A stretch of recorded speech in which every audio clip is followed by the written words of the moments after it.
This is Boadu TV. Truth and integrity.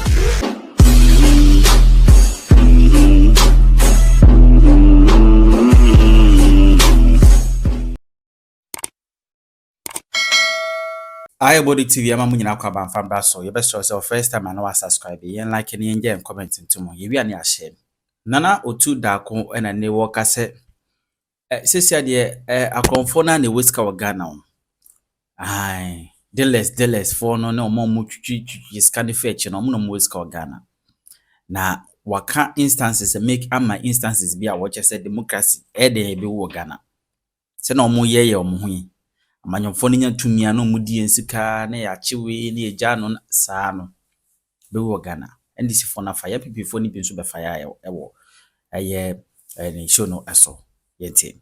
You need a charisma ya be a kingdom. It is inbuilt, an innate character, divinely created. Eti obi a won nisa divine charisma no ontimi kingdom. And political parties about a dom tree and your girlfriends you the kingdom. So when you don't have that innate divine character of charisma, a bit difficult that you win an elections in this country. Maybe a free piece of advice for the MPP, then maybe I move on to what I want to say.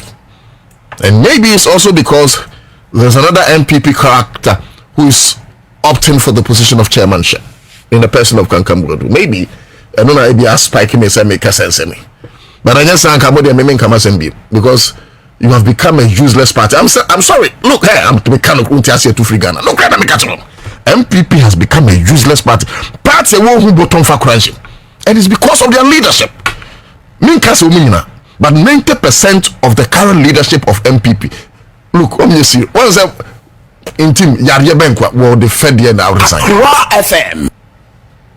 Ne bu asem fa take niba to hwese ne bi mu gimi omho a pemu asem akura onum kuro mpekasa ko pe ba biatra na you time when MPP thank you talk in the first place esan kam ye I beg you talk man suanya anya I beg you talk ma di Ghana for boni say look me ohin kese bi amene di nkomo me ka umbe hu no hene no ntimi me nka there were times yet mami dai no because senkomo no ohene ni mi di senkomo no ni piem na me nsam fata ohene ni piem.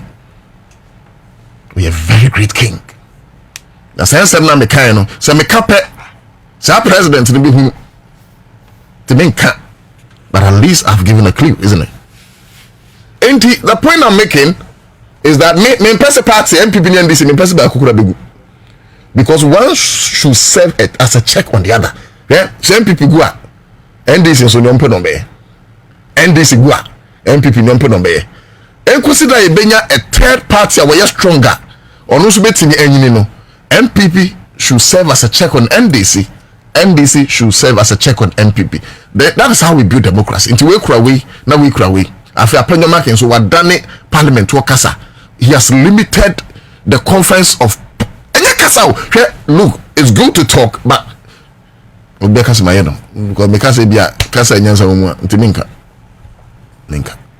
but what I'm saying is that MPP must be strong again. MPP must look Abdulkumanov for 28 years. You've lost it. Since 96, you've lost it. NDC meaning there are a lot of places. You've lost it. Rabamia and Kennedy Japan. Brian a champion. A duchum. Kwamnaji Japan. Anna Nure a Dainimo and a host of others. I'm also mobile contesting. Moon contested not on the value of money, but on the value of wisdom. The monocracy that has broken into Ghana's political landscape, no, say Ghana. Until you say unimyansa pa, but we can no so. To say Mansa Musa, umatrefi. Sabi, niya unimyansa.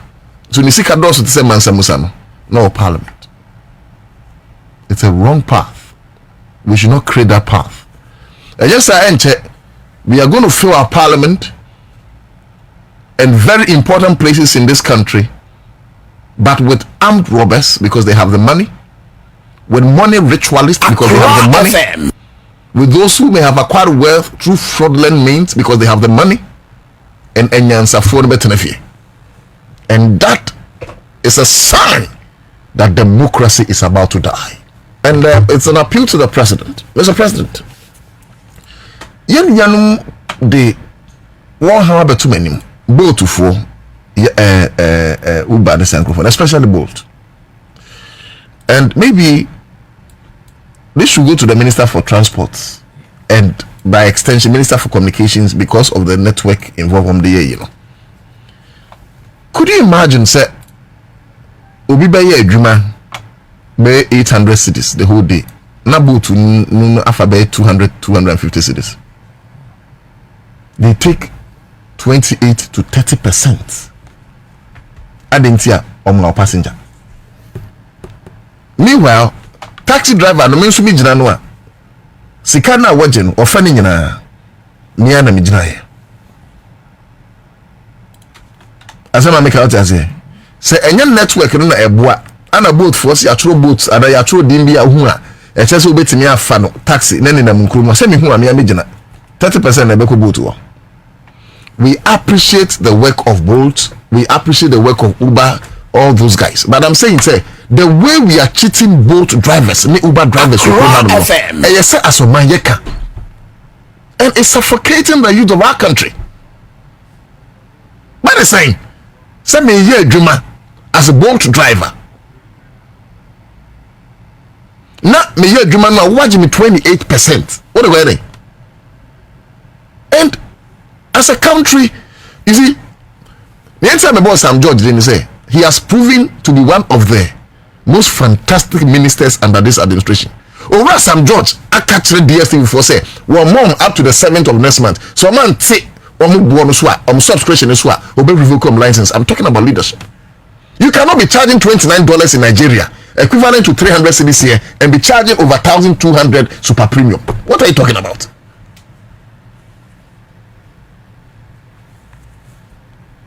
What are you talking about? Me and Mitia Crab salary you're saying. Now say me close to 500 cedis for instance. As a young guy for DSTV. At the end I make a moa. Ana omili moane cartoons. At the end in quarter. Quarter so I have 400. Moane yi. Animal Kingdom we. Jatabi gu abu bi so no ache no na ne ye hwe no a ne ya 2000. Say see, we use more repeat here, they be a friend say, more African magic, more repeat movies do. And the make 10 crore DSTV when say, I just say, if we are seeing Muna, was no signal. Are you serious? Oh, Jimmy 1,000 cities, I catch him no signal. And can so talk about all the say Jinaso because of quality service. It tell me Sam George no will be a man Abaso. He's one of the strong guys we need as ministers in this country. More Sam George Abaso, he should be encouraged. Was so mama up to 7th. What the mama to so? And I'm going some bekwafu from Beba. And I'm going to be they say Sunny Bayajumano. Minister of Lands and Natural Resources. He has started renegotiating with multinational mining companies and he say almost see the part of their concession. Emma community noa. Omo mining no. Send the bay to Kwamba. And go to Ashanti Atiasia where CD parts kakra. They are going to work in all those mining areas. And when the Chese or mine, now we are wearing our wisdom cap. It's just a boat to four. And yes, I may suggest BB through Honorable Sam George. Honorable Sam George probably accept me back because there's one guy when he inventor. I said the better. I am suggesting say Abai should create a national app. As our app no, it is a boat, it is a Uber, it is a Yango. Then Abai will take custody of it. It was both is giving them 28%. No, but you can decide to say they are people, so it's 10%. It we are Juma, for instance, 200 cedis a day. Why am I buying 20 cedis? But 10% is okay. It's about let's do a national transport app. Now, more san crackers, Emma boys, and from work and pay. It's the idea I suggested Ura Kantanka say me advise Kantanka man can manage SUV cars in here. For so be so. Okay, that is harsh. Emfa so memfa so ni so bebre na nka me ni kantanka nka me ye kase nkete no na me dia boys because unemployment ne doso na dia work and pay. You will be recouping your money than to buy SUV. It will take somebody 1 year to come and buy it. But so when you small cars now, boys be breba beje cars no, then you connect with government on the national app. But where there be, you remember brofuna sign repatriates coming to go and build their systems. Then we still remain poor on the land of gold and diamonds. Our minds for work is not only books. Before book came, we be the national troy. Use your mind. Or my you book certificate, see me pardon. Where are you going? A country that respect people more than the created intellect of God. Where are you going? What people? I put up. Your microphone through masters a microphone. Chroma. Oh, yet me microphone trace am microphone. The paper and carry. Me uba me jumam. Na me pe solution. And me can't them say professor, doctor, Jensen. No, fix it. Oh, fix it. You have the job. Finish. Unko school that. Now you can't give me solution. I will hire you. Your credit certificate. No, on found strong baby. What's you engineers? You know, be a professor. Be into me mobile phone. SS maybe your mobile phone free China. Now professor and their friend Adwa and then pen kat konto. How? Yako school TV you go so kra. Enti anya hey na mo my way e form na kra say o my Yako school say enti me creative you kroma. Me a president.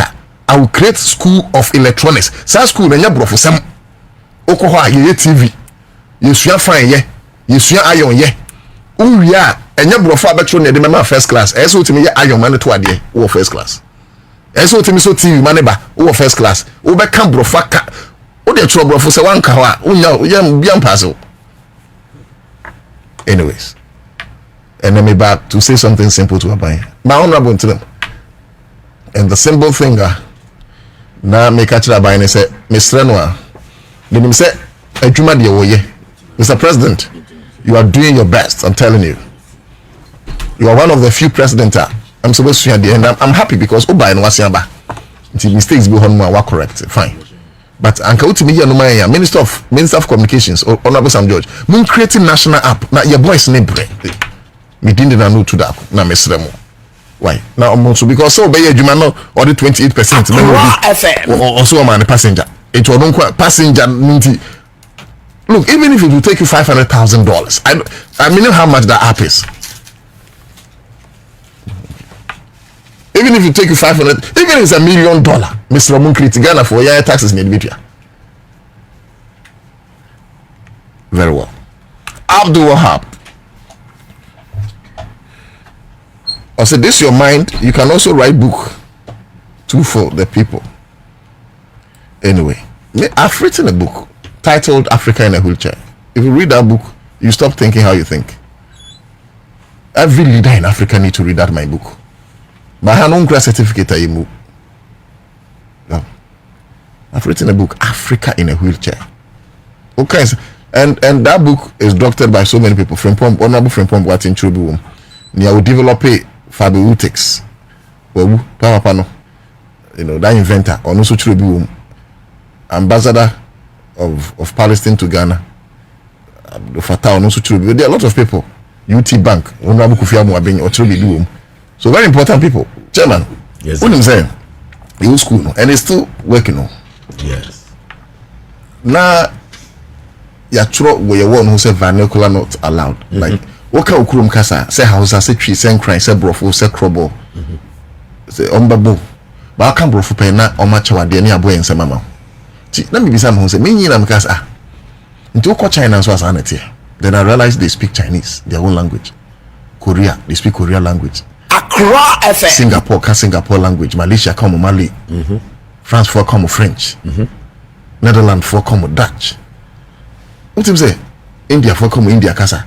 Developed nations no and come there. But Africa, your friend who Anglophone, your friend who Francophone.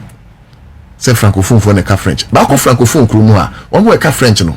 20%. Over Anglophone, I see English speaking countries. On my Cabrophone, and so 20%. Why?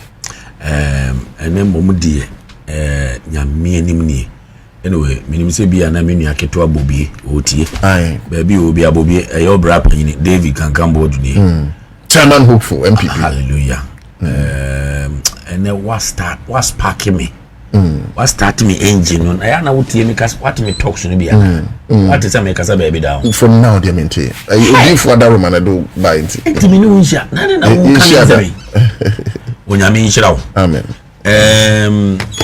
makase okay Africa here my first wife or Zanzibar ni okay in fact me masse any Professor Abdurrahman Mohammed Babu okay the Pan-Africanist on the Kwame Nkrumah a former OAU great Pan-Africanist Professor Babu yes na uko Tanzania here omuka Swahili Zanzibar Swahili no omuka English Nyerere Krum yes Nyerere me papa Dr. Salim Ahmed Salim my friend my uncle na and then one my charge and some of what can it just what come in say me nyina wi edi kan me am offer say Sammy George me ne Alhaji Aliu Mahama nam no Sammy free Nigeria by na wo your whole castle we will be your uncle David Kankan Boadu na ka say Sammy obo adwuma onyankopon won ka ho it's about Ghana. It's not about political parties. That's right.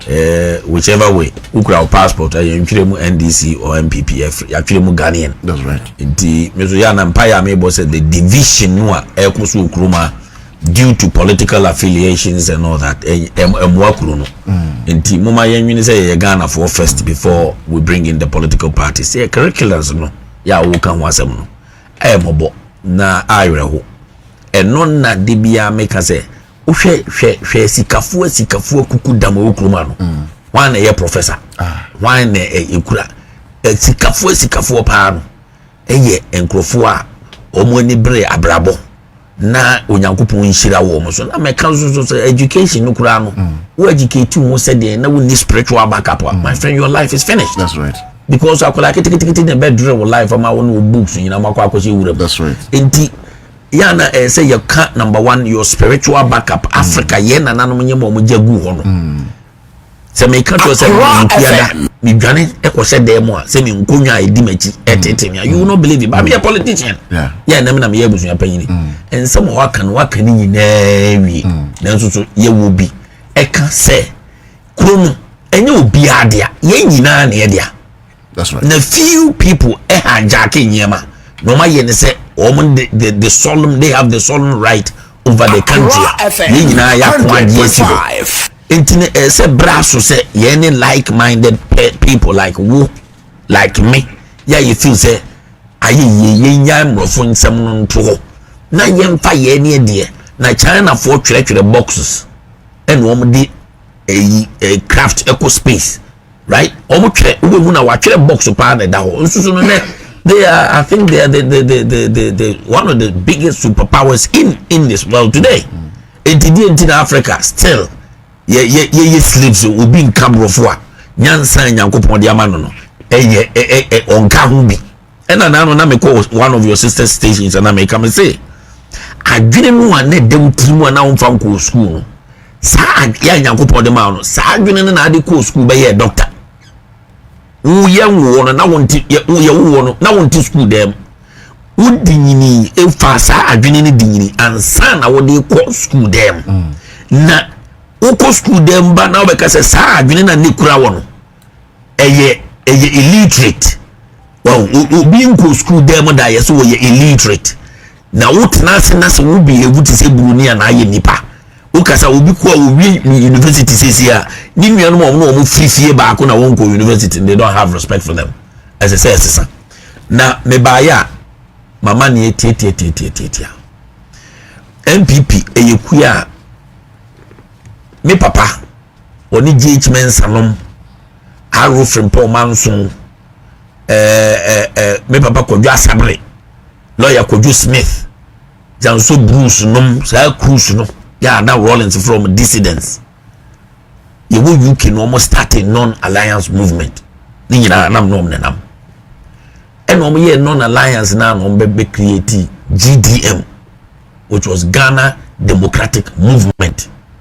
Yeah, it was all over. My papa was the founder in Germany and the organizer. And the biggest demonstration that happened in 80s, you know, in Germany sat na Berlin pa na war no the war na tum me papa na a form one of the biggest demonstration that ever happened in Germany abontene all in the name against Rollins and yeah this is one beti MPP enti so who say David Kankambodu MPP more won't mean you Kankambodu David Kankambodu didn't free the alphas and the omegas of MPP 2026 and I'm a bagana me papa kufo ya na me bae me bae onyankopon ni nyansa me baba ye spokesperson ma Alhaji Aliu Mahama obade mfa na kranzi me David Kankambodu Dr. Mwakutufo eni me nua ya abo amiasa mo ye na ne ni Alhaji Aliu Mahama nam eni ne muana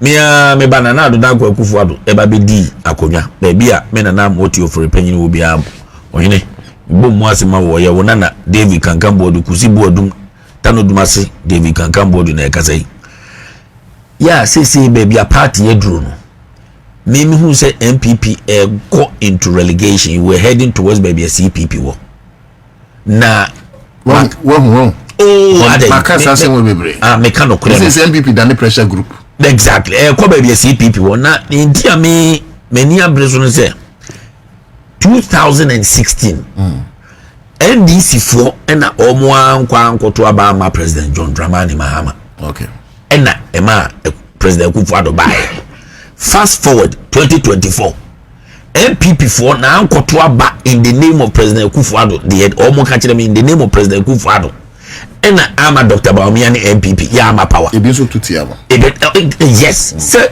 MPP for ankwa ankoto omo tutia ye ehu abufu odi ena ama President John Dramani Mahama intini de make na say eni say NDC ni bi ti ba bia wo dwene say MPP gu ya ebeboa no and MPP ni bi so dwene say NDC gu ya ebeboa no because the pattern is very clear, evidence is there say President John Dramani Mahama NDC for ankoto yani 2024 MPP for ankoto intino two parties no one coin with two different sizes. So when you come say one coin that wa size in that is MPP NDC. Intimate say mo ye delegates amobeto aba no. Munka we say David Kankambodu kwani kura the fresh and new face.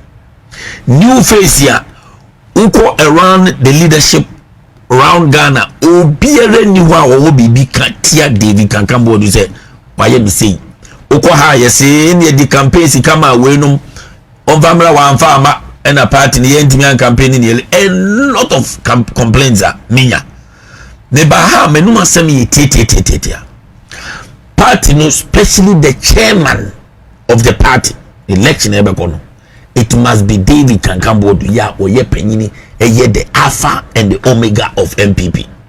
Number 2 mabre party Eddie Ababi do baby Edru na egu 2017 me contested for national chairmanship no 2017 David Kankambodu Fred Blaze Stephen team and Alhaji shot me contested baby say Edru no enkola na yetena se nko omo rani ekuo no ni ewu omo nsa no adwuma baba say Edru ni de mpanyimfo no David Kankambodu man tensim mama animu ankrofo complaining amane omo antra anto aba no mo tifie no me ntra o me nsa mfa same old faces no mfa nko because sa old faces no koduru a omo ma emeka party no ena say su kura so ni ekumi kura so ni say omo no a omo anto aba omo tena fie ma yesesi MPC 87 no omo susu a omo susu a omo etu aba omo ka party no omo divide on between me and Dr. Mahmoud Baumia and me and Kenya Japan and a omo ko analysis no asumbi nso ko a nsinsan na bra yes two groups no a omo is there were three groups one group here omo apathy e kati omo akachi omo so mbu afu a omo so omo nto aba no omo say omo ho omo nti and they say yekura 87 MPs now omo so omo kaaye no a omo to aba no ya say omo ka party no mu na omo nko ba bia no omo so omo wache group wo Dr. Baumia another group ewo menua Ken and omo de ntokwa asimu enti MPP wo crossroads at this juncture ya say mo make sure say abana ye kwa akoto no wa wateme ni bia wo executives bia o mo ba beto abani bi delegate bia o beto abani bi no mon kan kire wo mo say candidate bia ye be yi no as flag bearer no unless David can come Boadu edi ni new face the fresh face edi di candidate nechi ni medina ko round Ghana as national chairman of MPP makwa ko pa wo mo tifie ne chew no ma ba be ka ye ho o mo susu o mo ni doctor o mo ka Dr. Bawumia ho e ka menua ken ho a wo mo ko no it is only David can come Boadu ene betinya ka wo mo abom because o mo nim say David can come Boadu support Kennedy Japan. David can come Boadu support Dr. Bawumia. David can come Boadu support MPP. The only way party ni be kan bomu any niame chirechire mu no afei eni se ye dwene se ye kwa akopɛ power because party ni enka no ho bomu ye were 3 groups of party no maka omo ho asem dada se ye nka san krofo no mi ensam bomu e mo mo pa mo kokuru moti medi ye achi a ye ya dwene se ye ko into CPP relegation line krofo ben omo fia omo anto abana mayenia ene ama ye MPs ye 87 no omo sa group no ena omo so omo tena ho a omo ka party no no emu achemienu we camp na ne mimi wunu ni se Dr. Bawumia wene abana ye ba beto no a na se ye nya neutral person a obadwudwu omo di mimi a Kennedy Japan achi se neutral person bi di na David Kankan Boadu me face new na me de be ko fresh na me de be ko akwa kan chiro mo se mesra mo Dr. Bawumia na wene na nso mo hwe manim mo fa di aye bi ancha ma hwe ya Kennedy Japan enkrofo with ebufu they will sabotage Bawumia second de Japan so wene a ahwa Bawumia enkrofo enya Bawumia Dr. Bawumia ne Kennedy Japan they are very good brothers. They are very close. They are good brothers. But almost supporters, no. So I'm very. That's a Dr. Kennedy Japan so we here. And Crawford did Dr. Bawumia only a bufu best sabotage. So what if they vote for a third party? Brian Champo or Adainimo or Kwame Japan or Atuchumo or I mean, then they should go for a third party. Definitely. Mr. Mpai Bonnie say, Omo no. Back on the winning. Because me in support will be okay. It is sad that say you vote to my Brian, say you vote to my Ken, say you vote to my when you vote to my wine. Me no na me hwe. Ne me hwe say obo be present as national chairman, you be present a candidate diama me. Na fe sa candidate no. Na ye me na ye adwuma na number 1 attend the dia wo mu di ye candidates no i.e. Minia Ken Emilia Dr. Bawumia atendi dia wo mu di wo mu no enya sem ketwa supporters no obu matemba obu wo matemba papa ntima ka tro mo se nipa no wu di na tem no me as national chairman oba be ye me candidate ya ese me turn no magana na what other who can say we win here? Absolutely. You are the next chairman of MPP. Yes. Then we are run me through your vision for MPP. Who can we be? Because omo ba contest no omba be we me say me 2017 me ka say me to cars e dia mankola no a full soldiers no dey work campaign me ti ya na me nua ba ko so onso the cars beba wafa enti wala say no obia meka ne de ye nyina ye trans one table no obia nka ne de obia we be thank you so enti niame ka nyina ne se candidate na yayiri ye ho ayedu o matam Dr. Bawumia Minia Kennedy na bo Kennedy Japan yedu o matam me as national chairman se nipa no ebe kamensa na fe me yesa me de ne koton na magana fo a yesa me koton political parazo okay ya your friend bleach hey na me de ho nipa no politically wife some my mensan me tape no bio me say me candidate na wo ma yiri o mu di wo mo atem i.e. Dr. Bawumia ne Kennedy Japan yes nipa no ma yiri ho mu di na atem o mienu atem se ba ko weni a ese me koto political parazone na me de hohoro no ho ansa na metinya ton nipa na magana se no beti se ne no beti because of atendidie ne fia mo de akeka wo mo no na wo no a wo wachi mimi candidate What also your future candidate who did not know. And this in India, you are holding womatem as we speak. It is a what social media. Now you who a dick in Japan who did Dr. Baumia Temoa. Won't end easy. Okay, and so Chairman, I know you're internal, but you have the external factors. The first question is, would you accept, say, MPP for me Ghana for money? Would you accept? Me pacho, ya na say no. Me try say me ma ni padodo ati ase ne say. So Oba David kankan Boadu fie. Na say e come de me yere me ma. Wo kura wo sem me hwe oni ma wo sem kakra. But me to me blame. Yes. Me to me blame say wo no ama come de me yere ne ma. That's right. And I building na metimu no. And ye beka say e fie na ma. Come de me yere ne ma. Me David kankan Boadu ne beka say on in ha your friend honorable kankan Boadu or no big man back say na yere ne. Be ha tare bi ye say na yere. Yes. Aramewa. No correct. Enti adentina say come de me yere ne me ma. Na me na ye be blame me a. That's a political party, and now the political party that gave birth to a government. Bibi Kosuna and Koya.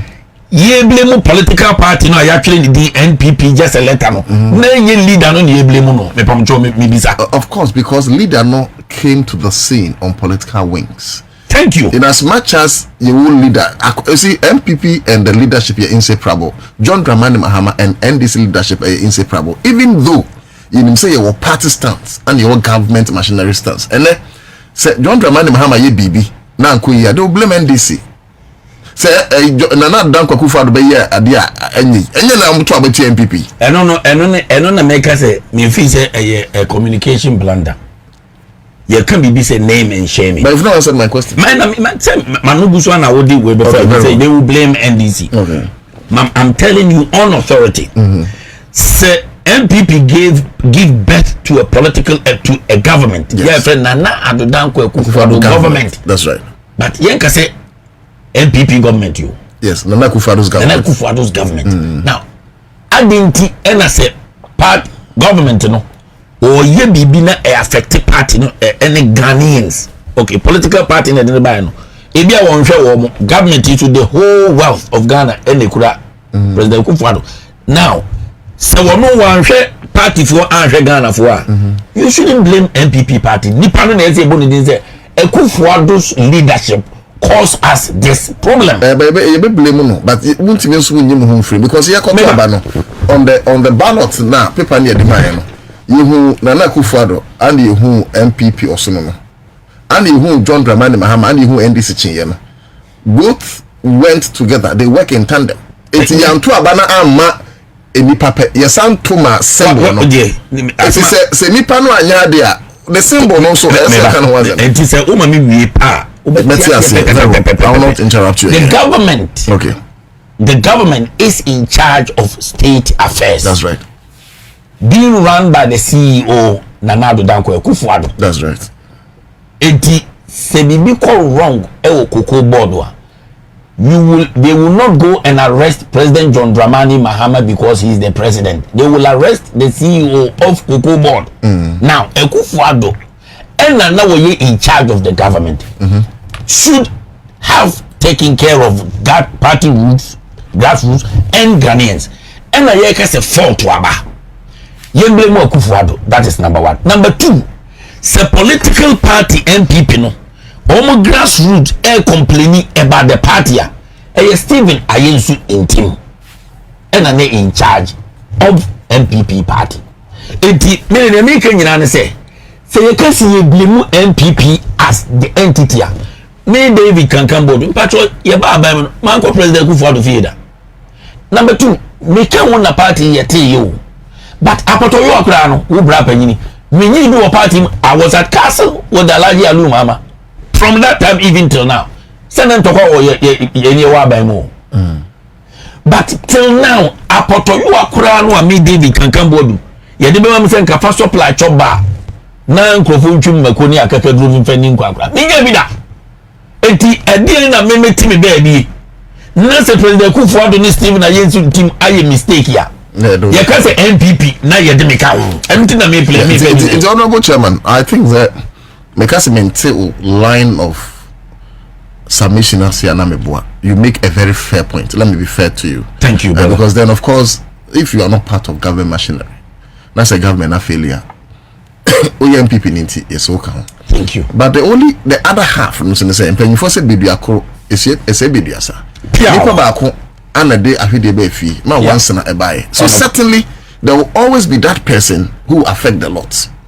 And you see, me not going to say MPP's scramble for power again only begins when you realize your faults. Exactly. And the pains you unleash onto the Ghanaian people. Exactly. So my accept to say my yemboni. Now mo kasi blame a session. Name mo be exonerating mo ho. That is money the mami can't because I accept to say okay Ghana for your phone ya am boni. Mo fenche ya. Then we can start a new conversation. So watch me videos so me nko me one of the leaders in MPP am out abeka say President Nana Addo Dankwa Akufo-Addo omra me paka MPP for cho na nka Ghana for on the omeye maka na so maka so say sa asem na me ka no enye se me ka ma obi a won pe President Akufo-Addo asem we eya abusu asem na me ka we eya abusu asem we dey say Nana Akufo-Addo failure important no kre na ka no failure important meba o ni America na say enti America say abusu asem na say ensem bi wo ho a say indoors discussions nanso so enam say complaints na wa abontene na me ye party panyini na ese me make sure say abotoye mu bi aba no enu nti na make no public ka say ka say nka me ko Nana Akufo-Addo dem na me ka chen say me pa nche womra no omra me pa chew na mum maka I fa say ko true forty Nana Akufo-Addo on Stephen Ayensu ntim enko mum frɛ president Kofo not to mum finfini yeah press conference MPP for Ghana for the way you share your MPs na wo mu ho ni padodo anu mu guo ya ene kakra bi na aka no e kire sampa BBS enti yesra mu ade ne ya anheda maka me se bible kura aka se onyankopon si wanu nu ho se obo onipa enti oba de kura realize se along the line why mistake enti mistake de e wo ho. It is our birthright to make mistakes, but rectify, not to repeat, apologize, move on. And no one said American. Says the President Akufo-Addo because Nesi and one said that why mistake? It's a more puncher. Or said that. Then here. And the man can't just say Akufo-Addo said that. Maybe for $97 million. And conquer 2 amena. And friend the cathedral. No one can just wash that.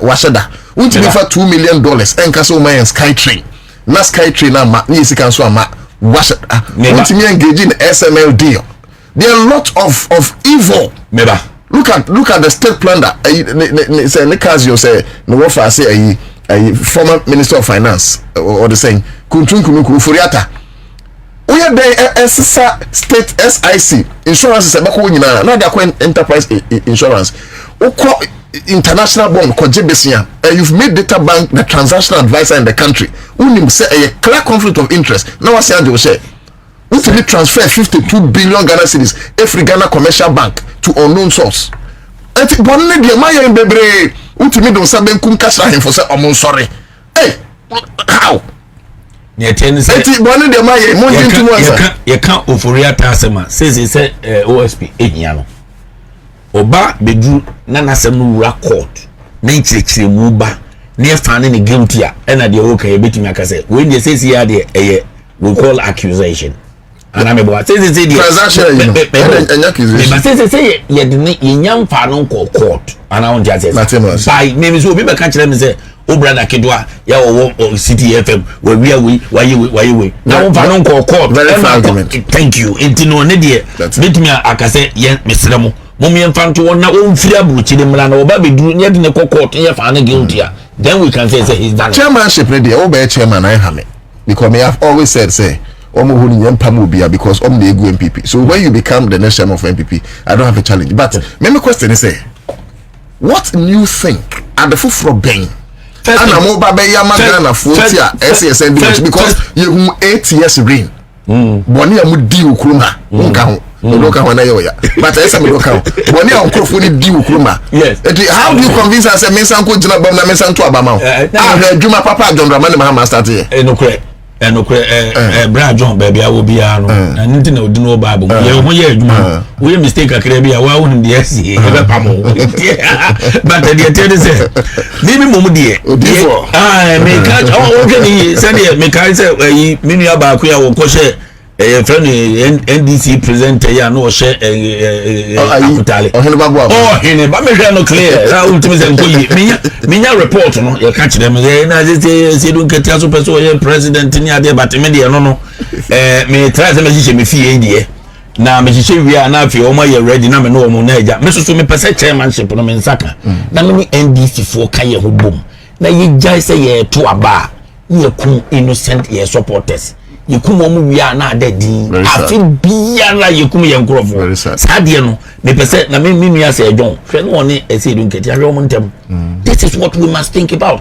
It is about what you are doing or what you will do for the country, not the political party. Me pese sade no yana to da na e ba bebem tin se ye nya sa na nye so na national chairmanship no se wo ka se ade a wo nkrofo ye ya ene metuase de me nkrofo ye ya nkrofo ka mamete omunye wo madwene se omunye obi e wo party no ene wo do omunsa kosi ballot paper so e ma yetimi ba aban mu enya tumi enu nti na president Kufuor opetumi no wo ka se mepa mo chew mo de mo nso mhwe mepa mo chew mo de mo nso mhwe hanu na no mo pa mo chew no esi ahene ene etu ahene fo nia wo se kura biase a radio ketua bi ekura no na ne hu aye fia wo firefuo mu aba na obi anim se wo hye no ono ne yefre ne the powerful man omo ne yefre me se o you will be de ye ne aye sebi preduasa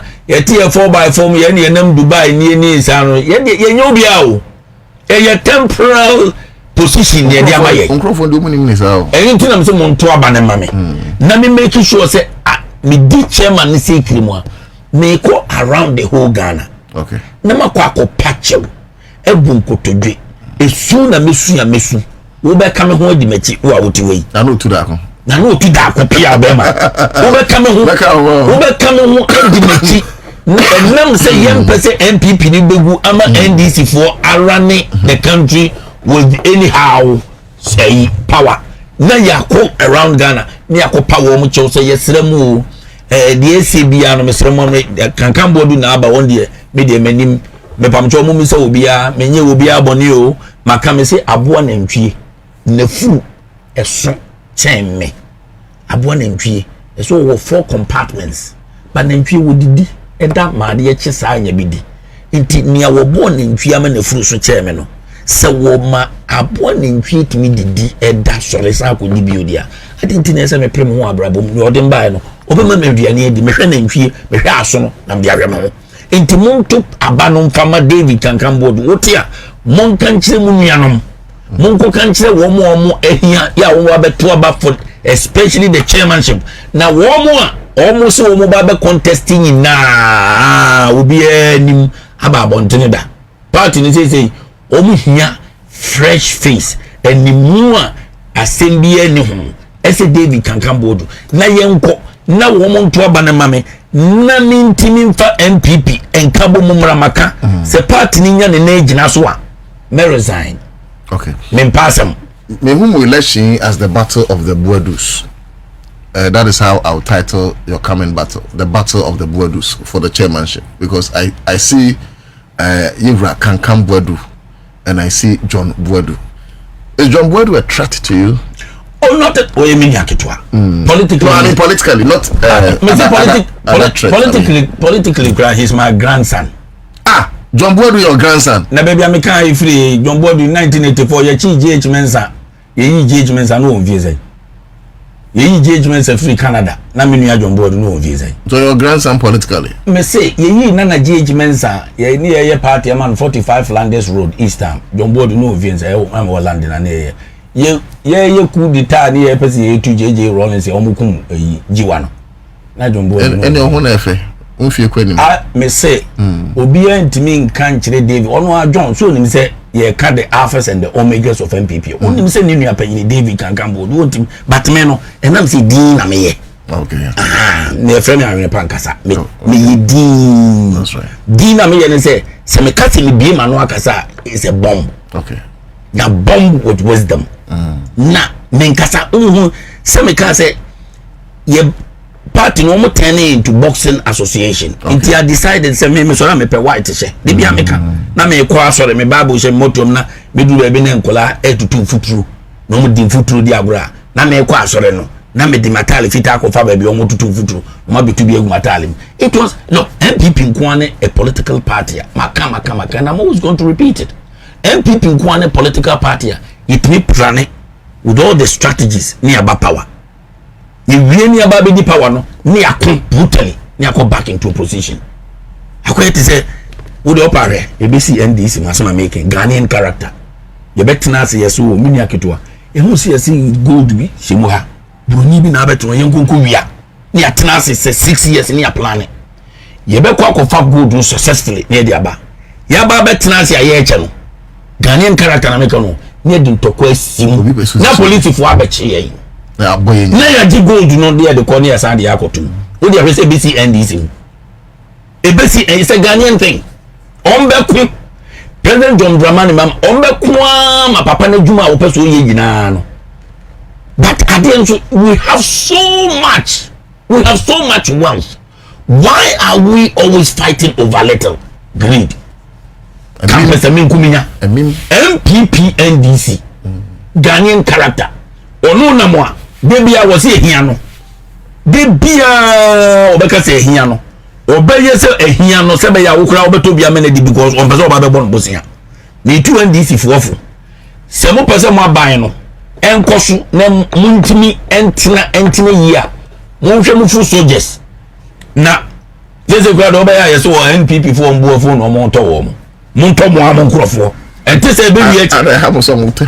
O de be na ha me kura na o de be ha me ya futu na me tu wo mo se uwo baby na do ani behwa hwefie mo hwe efie fuo because on kwala no o must start complaining kire me den na me si we no enya futuo na be sakra wo mo Ghana ni se wo mo anya kwa fa gold no dia ba no they say they going to fight gold ni be to be seized, they will go to jail and they will not have what they went for. Yeah, oh yeah, me say Ghanaian character. Intino David can come Boadu kwani nipa obetimi asave MPP because of nyema amakekano. Okay. Me new face. Okay.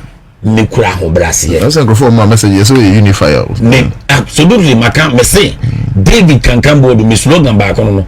So I'm from me on I'm honored to be in this party. The Honorable David can come Boadu, the unifier, using unification to achieve power. Operation Save MPP now. May I repeat it? May say Honorable David can come Boadu, the unifier, using unification to achieve power.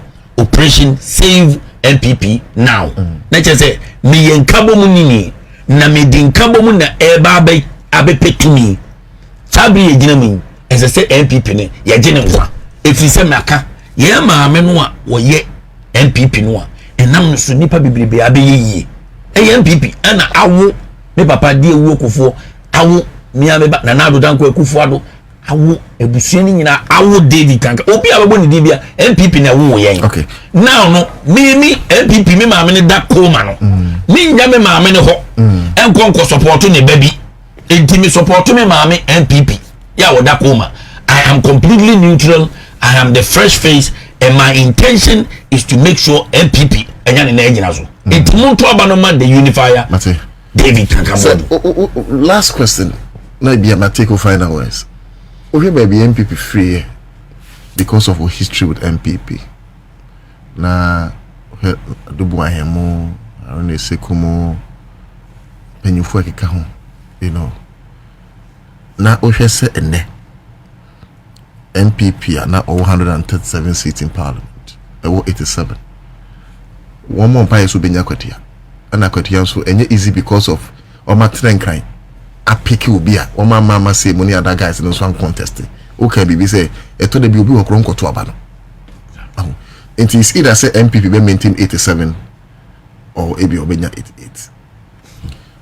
We share a whole NPP and or less than 100 MPs in parliament. Now we are 41 or 38%. How do you feel? Now how did you get here? Ebi mu say na mo ye arrogant. Pepe. How did you get here?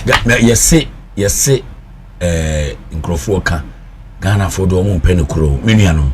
And David can come board na pese me sesa saade no. Mo maye nka se e Christofo, ye me nka se mo Muslims. Bia mo ginyame die etimi kwa asore ka wiase tonso nyina na nyame honhon konkro timi sana wo so. Na obi ka no kore kire wa wo mpe. Na ati asore dem oyede ye se no kore ne de ko heaven.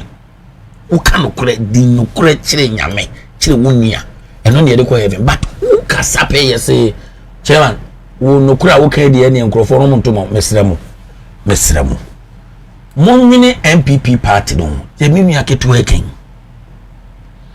87 MPs memenya nko obi a wo contest for national chairmanship position bi a will listen to my analysis and say David can come Boadu yenya no no nka party ni mom because say no accept mobo spirit of arrogancy obeye na woni delegacy anante no atuatua omo nyina ka no agi position no monicras ogi exactly ogi position ni wie ya wa no change ni mobile number enora najo enkola bi frɛ mi frɛ America se wo matemi nsem America na omo de omo support me nebom omo ye social media group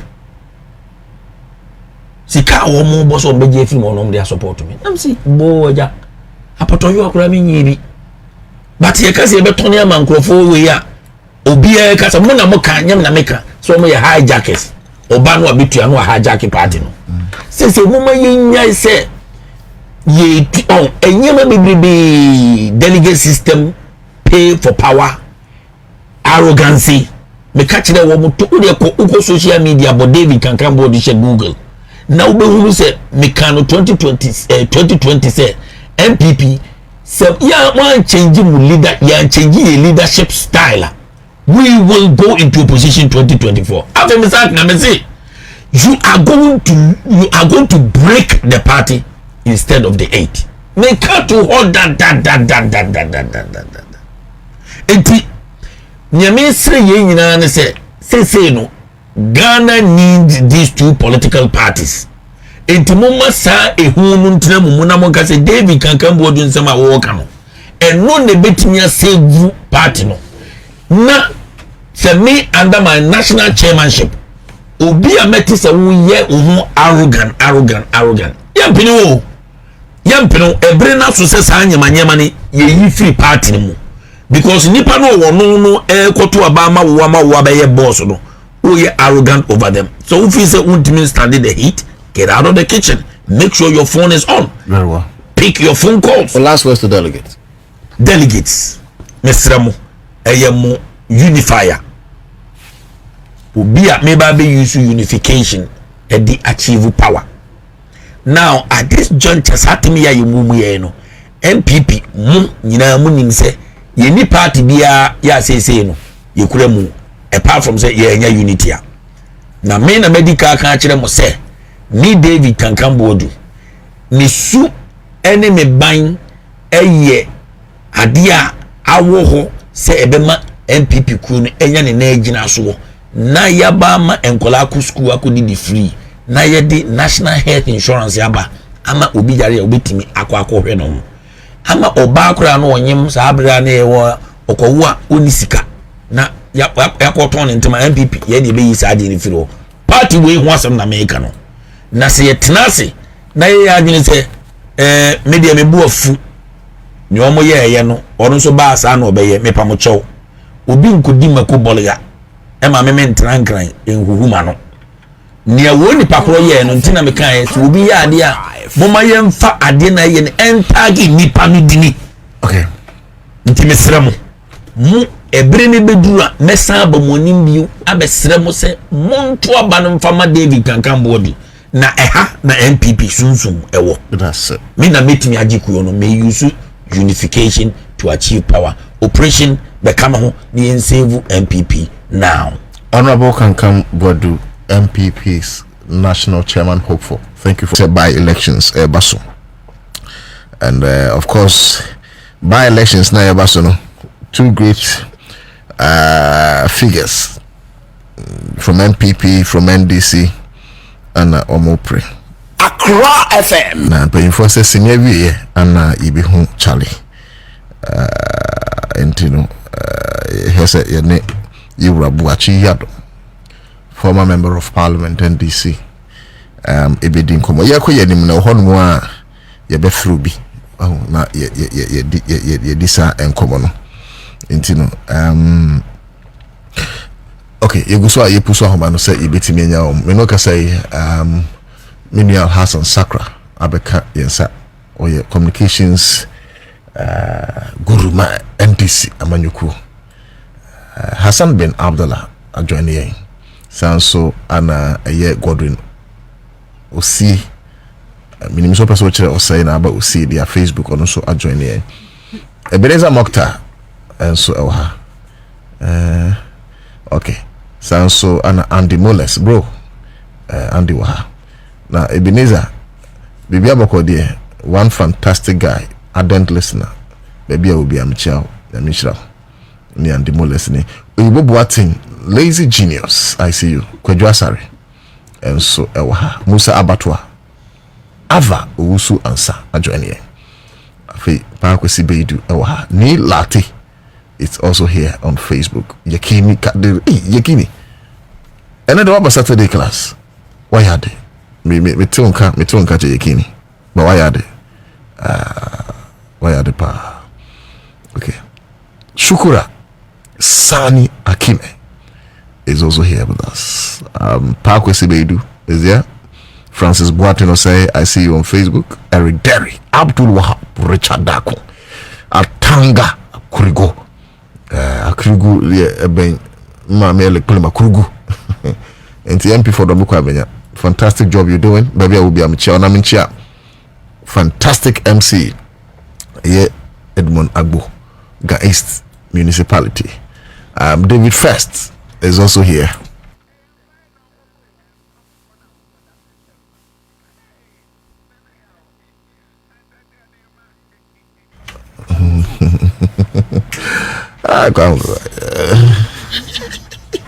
But do right, gracious.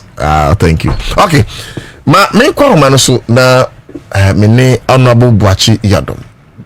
In como former member of parliament for Akwatia oka me sanwa air contest and all along. But anyway, in the name of democracy the NDC there was something democracy asipa. And yes, I was thinking Sanka they will just handpick the former MP Nankwa contest because of course grounds, you know.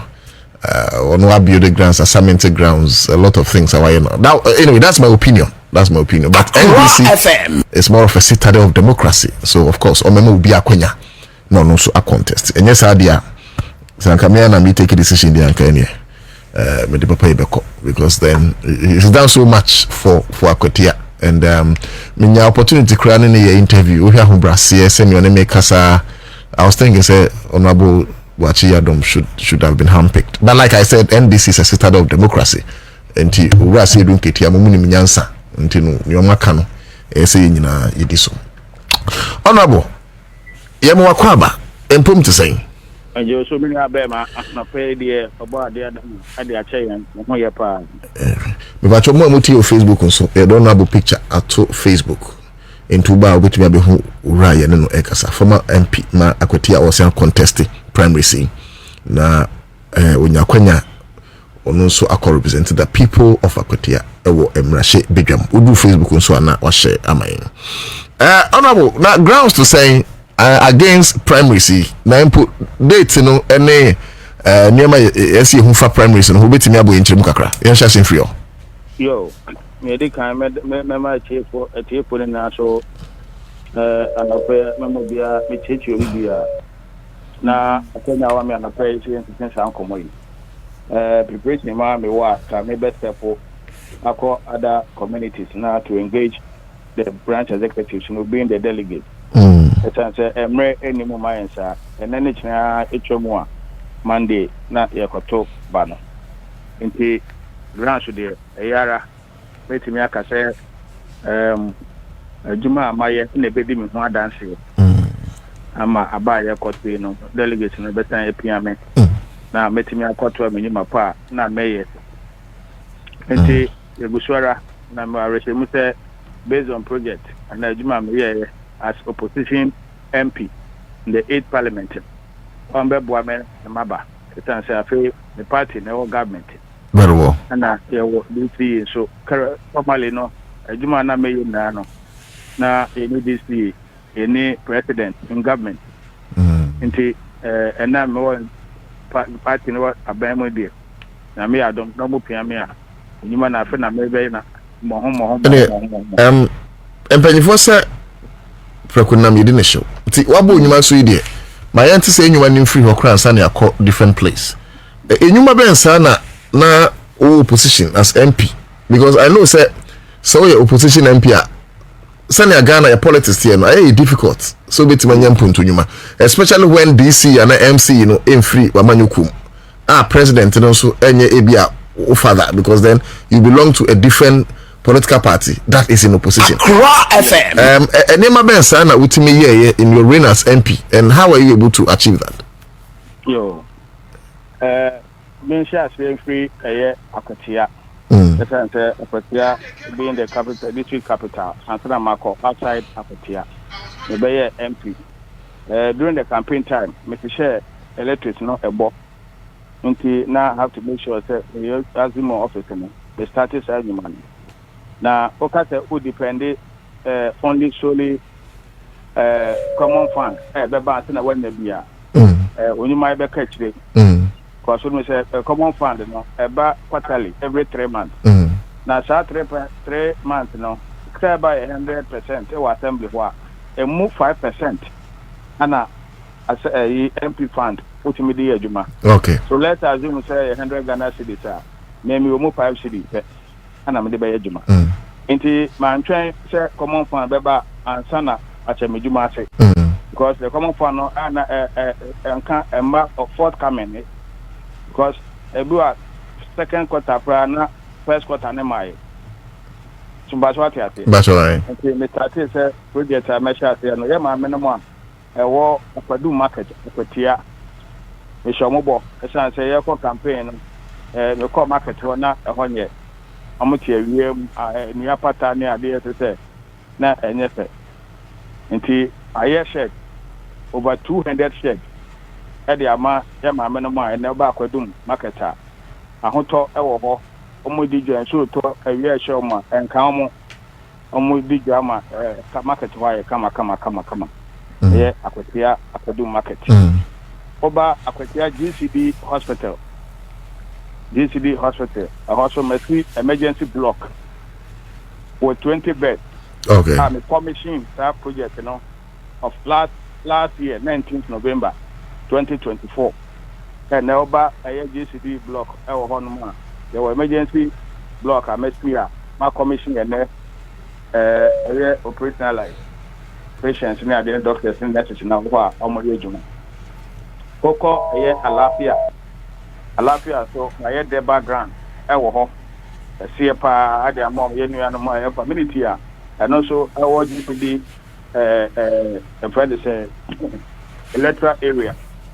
No, I didn't know here. Yeah, call campaign. I'm putting in a request. International, I'll fulfill that promise for them. Oko I hear to Bonia. Now ensure you say water is life. Ensure and also mechanized borehole. Made 2,500 liters poly tank. That's 96 watts. And then Oko no more. First now. FM. Yellow jerry cans, and I say yellow case maybe a friend of 4 gallons. And now I'm going to put into a bunch. And that's I did not a torture. I'm going to papa. I will call a young Mafua. And also, I know a joint project, many non governmental organization. The Cabo Muye School, our Honor a dear cinema 4, our and then a master red dine, a masalati, and also a single. Number 4 for also somewhere around early 2000 and not present before ɛwɔ aban mu and we decided say for obetwa kwan bi a ebe connect a road network e dey akọ etiak man kwanta o kwa chim dan na say aye easy e dey amount that project we former president wa amfana sa meka sa kwan na metwa na road network wo ho a o kwa chim dan o bi number 4 e ma Akwatia ansa na be paka car to meet move do for Akwatia man kwanta then you can go to aye achim dan koko anua so a and also Aniaso, and also health facility, and I said chip compound. Messi ADSC home. I was not able to commission it. Okay. But a demand a delay, but it's about 80% complete. And I may I don't not delegate, APMA. Charge of the demand will not take more than 3 months for me to finish and hand over to the health directory. I need one part. And you did all this in opposition. In opposition. In opposition, the Fraha Baby Railways and also a blocker, a part of the constituency. You know, I walk to see when she takrasi on a railway lines and a frail into Ufi Kusi answer, Kusi Honmano, a call around the mission and animal. The baby a pata of Mutiasia, a year as the anomaly event, and I do good more honor. Not Sabi a touchma. Nti me catch myself me say apatana mom ene okokuti a krabehe eti ho kakra amai sa the background no e dey amomo kwa obi ene obi na be ka kire o my say me na wie it's in good use among na benefited from that project koko takrasi community no ene kroni na abo farming products eba efa insure to a friend to be inter insure din no enti mpanifo to anim say na metal bar bi na mo paso I say twin no so na I say depth up e dey ama o man enti me catch o mo say meye bridge e dey ama o say me no ka say I've constructed Accra FM awo takrasi Shubinta bridge ewo ho ofi on ma e fre probi soabe achem soabe also me the 2 mechanized borehole e dey see ho e dey amom actually ndra akwa na me okro no to na me campaign and me delegates and I say branch executives ni ko shia ya na omo ka say omo pia me na me ba masan be ye adwuma foforo e dey amom omo face problem a bridge a connect to Achimwanchi nti eno so me dey to mo say omo pia me e na dey e party na wa ban mo nti I will make sure say me kwa me senior colleagues and me no more 8 parliament and na ya appointed as ministers and deputy ministers into me call many na makosun e dey akire mo na mabeboa na yetimi construct sa bridge no oba eye wanchi Achimwanchi ene ohonto mesi Achimwanchi osiawu krom me papa ba ko paro no osiawu yeah that's a bread doctor osiawu krom and so omo ye de background o hodida and o man no nana na ye okay nti me tun ko abi hu se me ba to me twa no etiefo ensem no a honorable kan no ebia wo badwin se bosrimu sem enti ye de hu pictures no enso atoto Facebook enti wo ba Facebook a ne o kan no nyina de da so yo ba chetio oba da se be doctor ekromo a na nankasa aye de background se kama ewo ho na sene program of course one ade do mo ba na me ko ho one time na me tutu mani na me hu se da bi project no need toilet facility nti na ko na nanim ana ma na champ man akoyi asase kakra wo within the site ho no ma say me urinal 3 washroom 3 ema ana 3 emema including a toilet say an event be koso and say ahoho bi ba program ho a o metimi akọ na amako CSP omo ho that project me so me do about 80% complete aboso awo ya inside we are left with plastering the best store those ni ade na pay we commission it Achimwanchi ho so my C3 unit classroom block and also it's also 80% complete our RSP school our Wanchi If you want to have a thing called Ukumania, there were another community, and I say electoral area, and also a part of Denchambo. Also, on their backgrounds, the Papa year screening. I will hold my cast from who come, fresh, not that, and never. I see you have FM. My tire footbridge.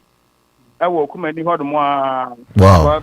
And maybe a thing now in so to a flat. It affecting for the coffee necessary. Science you know here. Until we are desulting first. After the desulting, no, and many assemblyman or honor. A transfer margin. Say, you see a train and Nadmo and Abayaba one here. And to talk Brenda Bar at the Harding. In the hustle, I have constructed a footbridge. My yet said man so every or Kumani ho. Oko Aprekua. Apreku, Yako campaign, no, you do honor. Now, nurses in Sabi in Penipobia, Yedma, and you will be dying. Rented a single room. And I'm what the 7 for 4 at a health facility. And to make catch your motor, Sadia and Big moi at my phone, a month for the comfortable. Intimacy, a year, tip compound. At the amount of Achim, Apreku was the chairman of Cassia. And also, but see, up to LinkedIn, I can't say Medina, Yabuso. Now, Yaboso, here to me, a complete handover. Honorable. Yes. Me pacho. Project na dem said also. Me kase koso a yenyam ye. Oba ayeto premier. Brim bridge, nya brim. My bridge ohodoma a 7 communities. Our different staff. Adeba every market day bia our we nyina in opposition. In opposition. Wow. In opposition. So Andrew, how did you do it? Because MC no nye party member. Sometimes na Kufado. How did you do it? I did not depend on common fund, but I understand because I never was now. Which mean you? Because I run out of time. And a project so yeah, that's why I'm a contractor and when speed up the project, you know. Now so we just for 6 months. What shall I say, for instance, auto a cement, a bag of cement here, 100 Ghana cedis. Now say a dahod by 6 months. Now Okoto Manasua. You won't have the price the same. A back 120 or more. Until I decided to set the animal better materials Niguho. The project no a basua. Yes, a Kosua, who said materials no a besta something as sample paste. Very well. Until that was the plan. Very well. They ran a system no our coincidence anymore. And then Oba Akwatia, baby, I'm making project I'm bossing now so honor. And no question me say when you say project ni bika ho. Me jawa and obi say sakra kra ofia me nua ba ko ofia like Akwatia, my school canteen. Shed. Takrasi. Takrasi SHS. Wow. Yes. I will hold the moon and also school for no FM. Yeah, my minima a bidra. A year Diane Edema a school for no. In so to we are bar almost shed nothing as a canteen. My yes, you are honorable. Yes. Miensa no mo miensa na moko no. Me ba cho mo fa fly no to so mami. Bernard Bedi Akumbedu. Yes sir. Erasmus Connie Ali. Anna Wo Henry Yadomboache. Me as host for Citizen Show and Anopay. Me who nyina asem ye busuafo. Correct. But I am maintaining about down to this. I'm pledging my support for you. Thank you. For only one reason. Obi who mobi nkeka. For only one reason. Because if in opposition, in fact, me nua no mo aka mo contest issue am kra me catch rom san kom to mbo ma. O bra na kom so akọ. If in opposition, utimi yes adwapade we enia wo kan nyina so menim sa kwatuafo betimi akọ he sisi ho. Na in opposition utimi yes aniema we nyina na afa aban na ba power no a wo betimi aye mo no. Afa na bi be contest wa na no Otu Darko medim na betiem me say inner roads in Akwatia why you no be so inner roads no I'm a reshaping of roads but 3 months I rented a grader to do reshaping because I do baby the communities in the on plan abobo ya traffic crowd and timinko and to me call and to me rent here. I took it upon myself, and I'm renting grader every day or 8 hours. Between 5,000 Ghana. Every day. 5,000 Ghana cedis, excluding diesel. Every day. Diesel in Ponka. Reshaping is there. Quite a bit more trouble. Communities now, baby, are saying no. It took me over 3 months. And now the year, every day 5,000. Every day, every single day, 8 hours to be a machine. No, stand me to no. Any operator and chop money. I was spending almost 7,000 Ghana cedis or more. Every day. Every day. Now, honorable, when we are no, we how many terms MP? First time I said no. 1 term pen ideas and money just 4 years. Exactly. Yes, 4 years. Oh, honorable Jani can 4 year. No correct. We are 1 term MP 4 years. 2020 na me call Parliament. And may almost 2020 to 2024.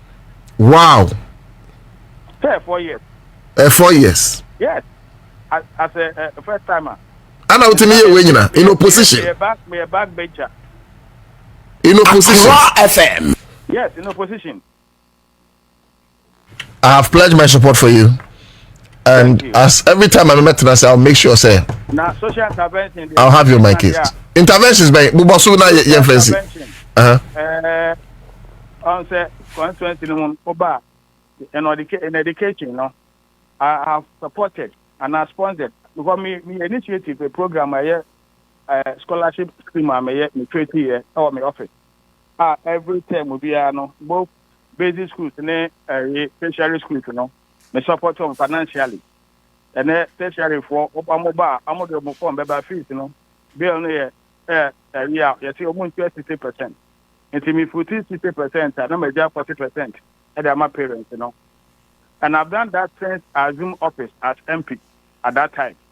Basic school here, me too, I'm going to full. So I'm the request in the bar because I didn't have a bonus or form Katra. Menoka say I was able to sponsor a lady, our VA school, our Castek, the secondary school, and I Menoka say, or Cuba, practicing medicine. Our Nyami Adoma next year or back out as a medical doctor.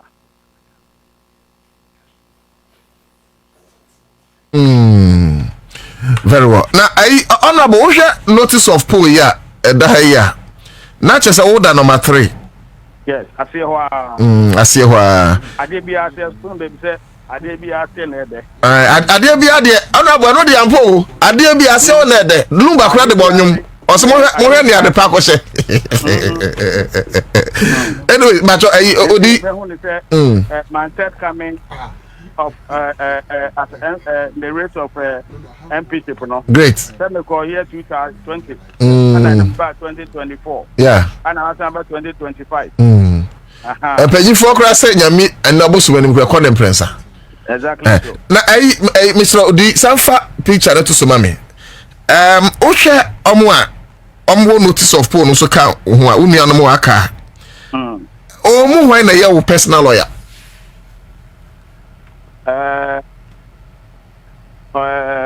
Lawyer Bernard Bediapon Boadu. Na oye constituency executive secretary. Ba onya wo lawyer. Oye third party. Oye lawyer by profession. If you call challenging your case in our court, on the chamber of Boadu, I say we started the case at Boadu High Court. Yes. And our constituency secretary. Yes. He decided, say, oh no fa. It's a name when we say our elite counsel for the case. Yes. And to me a client to him. And I make sure send into your lawyer. It's not a lawyer contest ornament as say. That's the beauty of democracy. I see that to be as a beauty of democracy. Be a Dutch and also or ambition, you know. Sir Obabanti, so to me, ma amount for who said, be a many who are Namisa, we are. Also, Baba. What buani ye? What buani ye? Many American say, a Busian Tokwa, Entino. Yabeka tell me, and son, I was including you said, Mobi and to a yampia. Name Jumapa, Waki Kane, and any minimum dear.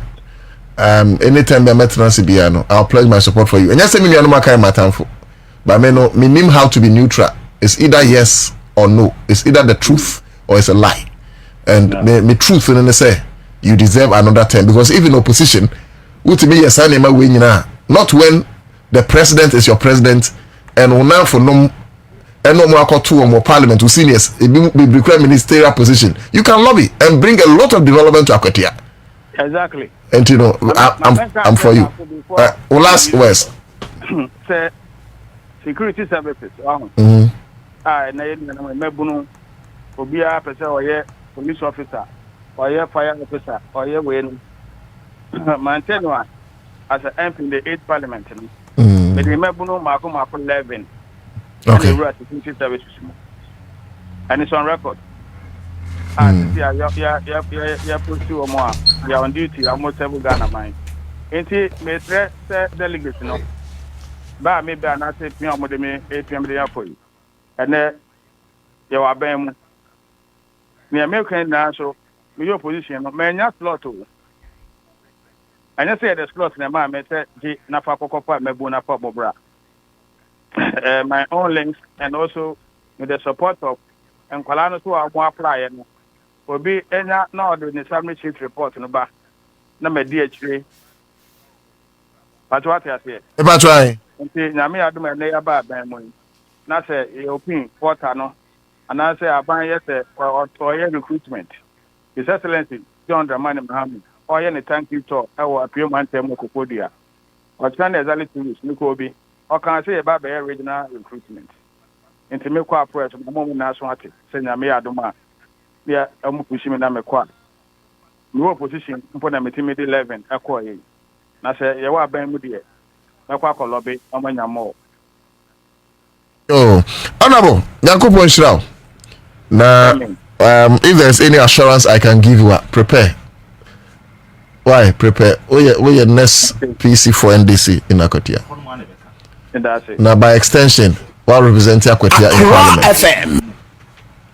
It's a bit income. President Mahama can say experience, not experiment. So, Ike Pili also he deserves another 10. Bravo. We say incoming national chairman for Mr. David Kankam Boadu. We say the man deserves another 10. Ebenezer Mokhtar. Hey, brah. Also, in fact, this man has a good heart, so he deserves another 10. A win. He will get 90%. Abubakar Raj. Good morning. Okay. We need honorable Yadom dear. Yes, na you Akwatia nkomo. Na you say review until you know not in review no. I can just to be fair to him. Sure. Yeah. We dey mefa Akwatia na acha na macha with you for no ahwefo ina. Na His Excellency John Dramani Mahama you better not say. I said the kind no. Ambassador said scenario. Oshe Zongo, Juma wa bono Zongo pa during all these wars now. Na you expect it and we now mo ye hu Juma ni bi. You better mo say. Mo kan mama 40 ye. And I know say His Excellency John Dramani Mahama any bintia Oma His Excellency said scenario ambassador to Saudi Arabia. Zongo enyaje like enije aba Zongo pa share because people have trust in him because when one person be and credit on fan to be we are there or kind of cracho. He doesn't care how or what. The truth is always one. And you wanna say, yes, dear. Accra FM. During this election, when you are quite any every single constituency, every boy Juma. And I know the kind of person I owe you. And the promise I the man paying for. And I know say a Juma no obey because okay Muslimi paying for imams, any leaders now, traditional leaders no. Akwanya onya no mudi nkomo any message or the mom any promises are all mom I know say 100.5 obedi so na wayenye okan say obeying na because the hope of Zongo is essentially said scenario in some people love him in the Zongo community and trust me onye juma bia obebia the only speciality are oye Zongo community. He has dedicated all his life to the Zongo community. And a baby could be a number 4 man like Nyema Waye, I own say Waye, all the goodness away. And I know say Nyema Ewunumu, this is the timer of the year. So yeah, that His Excellency John Dramani Mahama say, and I ye bumpire my ever past said scenarios to say to me Yamiama ye de ashen in some no obedini ye no bema zungo I am proud because is the high corner ye share el zungo mpempino na say amount for zongo ministry the hundi omo ye and I know nyame wona akoma mu and what he will do so the other can say yeah that His Excellency John Dramani Mahama say and your papa so you nim say in the next years no whatever he has promised the people he will deliver it for them na ishira na say mpabo ani rebo amano na bibia akoyi na Akwatia de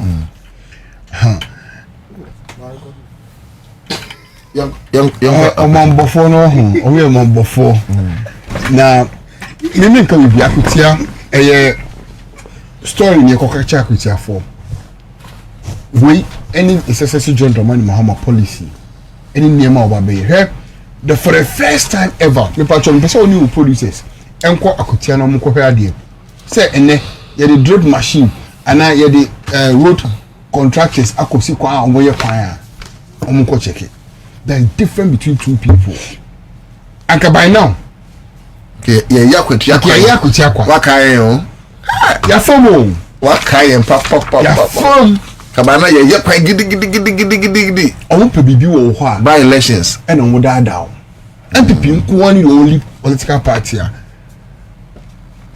je by election aso no kai wa ko ye okwan just for cheap political power and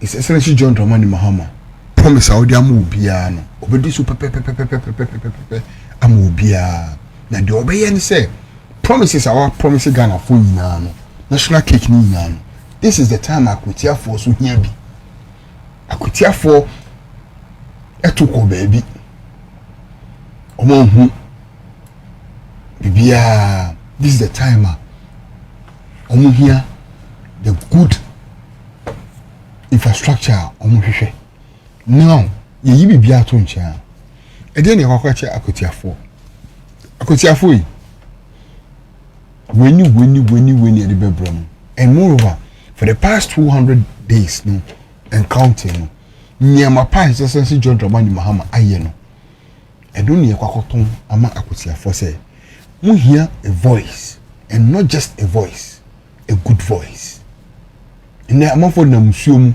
a campaign Akwatia and I was shocked and then and then asasa you over 8 years ni last 8 years omo fo bia anya hwe omo wo bia okrum ha omo ye ka omo ntie omo aso den ahantan ni dwe ni homaso ene wo omo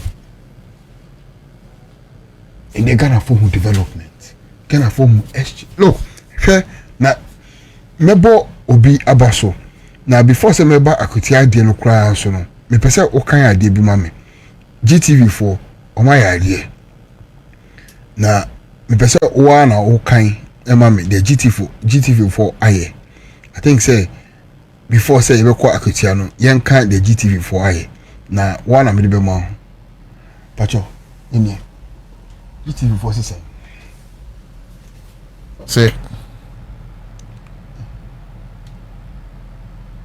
we honorable Sam George yes no caption no GTV o say aw minia DSTV c'est a show c'est on person say Sam George aboa because almost pray with DSTV to you and Sam George say if Nigerians are paying $29 DSTV must charge the same here in Ghana sure or we will suspend their broadcasting license effective August 7th sure 2025 now GTV4 my SRM won't say the GTV4 no patch oh just a bright GTV yeah bre ewo sa assemble no what why that's how I understand it but I say see now the importance of this Akwatia is simple your onkofo mienu e Ghana ha your onkofo otomo mo a ombe ye djuma amount any day and nepa we o sorry no car send about boat company yes any drivers no omo welfare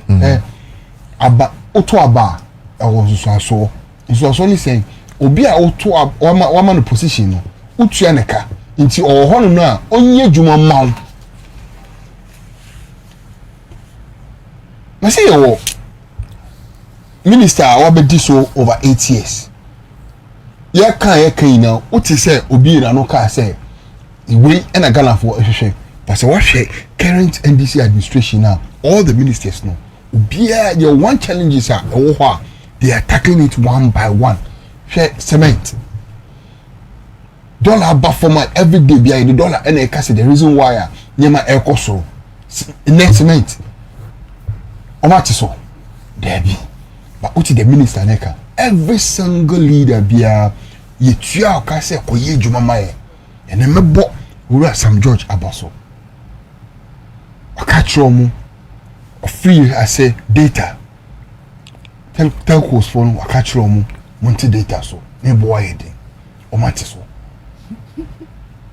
and that is it uto and okra na is ko be use sisi exactly ne boy no obi ewiase wo first na uto data 399 cities or MTN na 92 gig you say 100 and hey and 200 and something yes please no something exactly. I'm sorry men guye juma I am sorry is it 200 and something yes. gig first like 90 yes 92 gig okay what I say nanado be fa no me ma to be at the point nanado be fa na if 400 gig you know shim odi ba 92 gig and ye to abapa no e ho so no apagem okay so we are going back to the glory baby ani ye wo no ho ne yakodu no it is Akwatia de enya afi ne ye ko tobe enya afi ne ko dwan num Ghana phone nim yen we are going to tell the good story of His Excellency John Dramani Mahama in the last 6 months.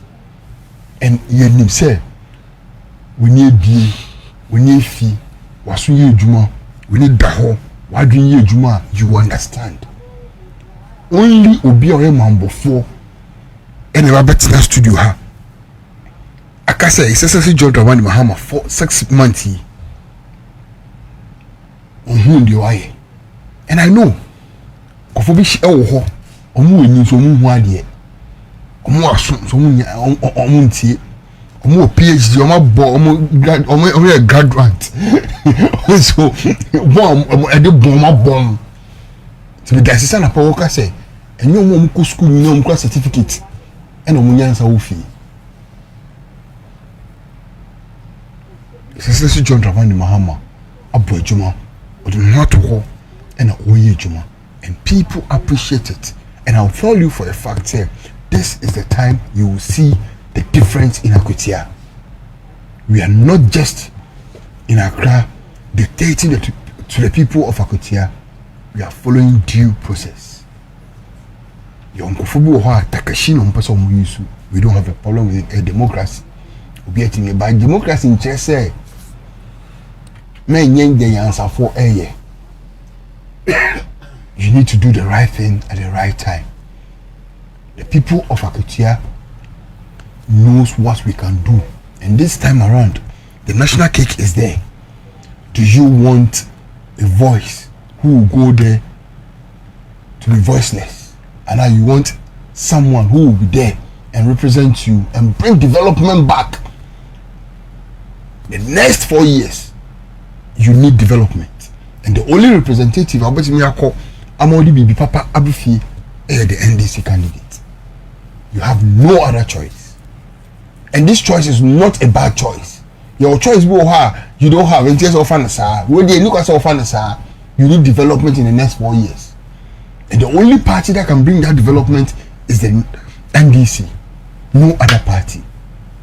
The national wreckers are there. They will wreck, they will do everything possible. But trust me, the people of Akwatia knows the best, and they know very well the goodness of His Excellency John Dramani Mahama. And nothing that, as I know, young fire excavators, any machines, and go on down. You really election, your sister machines, no, you last 8 years. You really are your sister machine. It's in your Ghana phone. Yes. Ya okay o Ghana for okay. You know Jechi Kwesi constituency. Exactly. And then we election Kumawu. Ejuso mposi ye. Ejuso mposi ye. Atana we ya Kuma ho efa. Efense Ejuso ena Ejuso okay. Yes. John Kuma. Yes, ho na Ejuso no. Okay. No mu dwekwan no Ejuso. We the practical ena to ho. Okay. Prosperity ni distraction ni. Which one will you choose? And for the prosperity and for the NDC prosperity. MPP air distraction. And Ghanaians are wise. And I'm telling you for a fact. Say, you when you buy election, buy 1,000 in the next 4 years, MPP by elections. If you're bigger by election, it should be resigning. I said we get to because of resign. I shouldn't be deaf. No, say by election you're deaf. And I'm sure say. So don't go there. By election is not negative. All can resign. Oh, let's say 87 for Akai. Only never to resign. Because who couple was now. As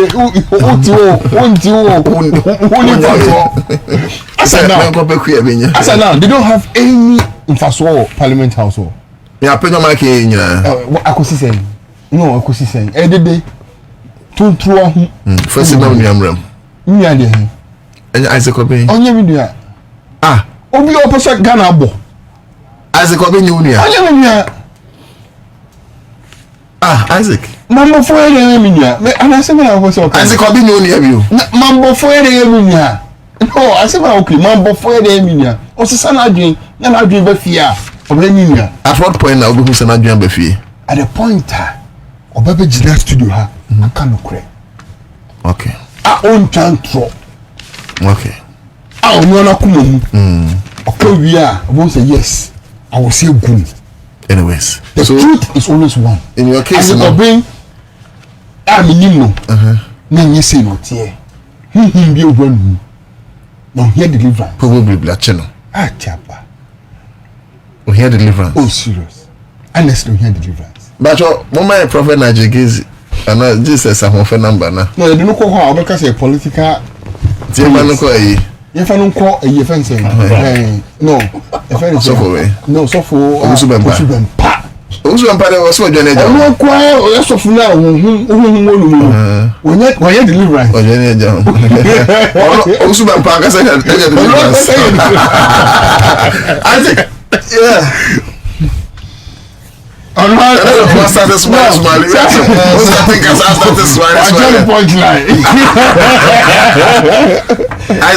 Miss Smiley grandma mama.